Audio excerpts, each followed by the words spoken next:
This isn't your fight. After so many years of service, you gave Overwatch everything, and then they pushed you out. Why would you go back to them? I have been called. I must answer. Always. So Overwatch is in a weird state right now. Now before you get mad at me, this is not going to be a video of me tearing apart Overwatch and saying how bad it sucks. Because with all the new recent updates, I gotta say this game is in a steady increase into getting better. Now, I'm not going to talk about Hammond or Brigitte and talk about how either they're good or bad, because that's not my video to make, and they've already been made like 50 times in the last month or so. I will be talking about, from the perspective of someone who's been playing this game since day one, how these new updates have actually helped the game. Now, first of all, I have to say the communication in this game has drastically increased. I'd say about over 100%. Meaning, most people will not play with a group unless there's some form of communication. Now, not everybody wants that. Some people just want to have a quiet game of like, regular, quick play, they just want to listen to music or whatever, and that's perfectly fine. But I play nothing but competitive. That's my favorite mode in this game, and if I'm not playing competitive, then I'm probably not playing Overwatch at all. So seeing people actually communicating after, I'd say, 8 seasons of damn near silence, no matter how much you tried, it's a really big change. And a good one. Overwatch needed this. I mean, it's a team-based game. You need communication.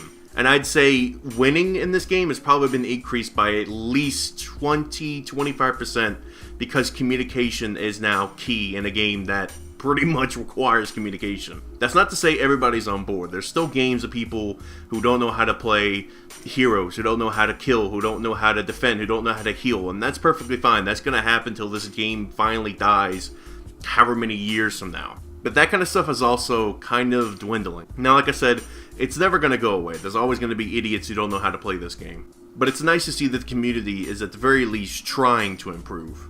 I think that's one of the biggest problems, is that the community was absolutely toxic to the point where I personally thought the game was going to die. About 6 months ago, if you had asked me about Overwatch, I would have told you that it was going down the same route that League of Legends was going, and that just like with that game, I may just drop it one day and never touch it again. If you ask me now, I gotta say, as long as these things keep improving, and Blizzard keeps fixing heroes that are absolutely broken or just don't work anymore, and keep improving the community, I gotta say this game has probably gained another 5 years to its life with the looking for group system alone. Now I know you're wondering, well wait a minute, what about the endorsement system? Well honestly, I see really nothing important on that system other than the kind of rewards that you can get and to show off people that, hey, I put a lot of time into this game and a lot of people have given me like shot caller, a good teammate.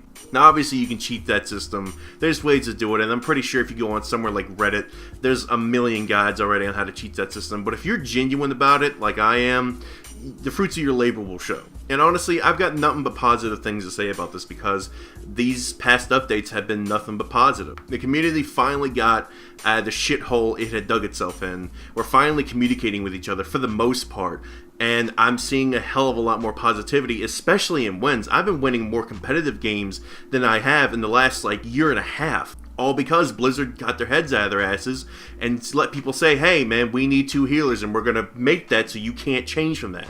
And that's a nice change, man. You mean to tell me I don't have to worry about people going 4 DPS and refusing to change now? Dude, I could never go back to that previous system. And I gotta give Blizzard just all the credit in the world for finally just giving us this. And we've been begging for it for about, I'd say, a year now. And as someone who's been with Overwatch since the beta, it's good. It puts a good feeling in my heart because now I finally feel happy when I talk to people about Overwatch. Because like half a year ago when I would talk to the people about it, they'd be like, "Oh, you play Overwatch, huh? Yeah, that game full of toxicity. Oh, great.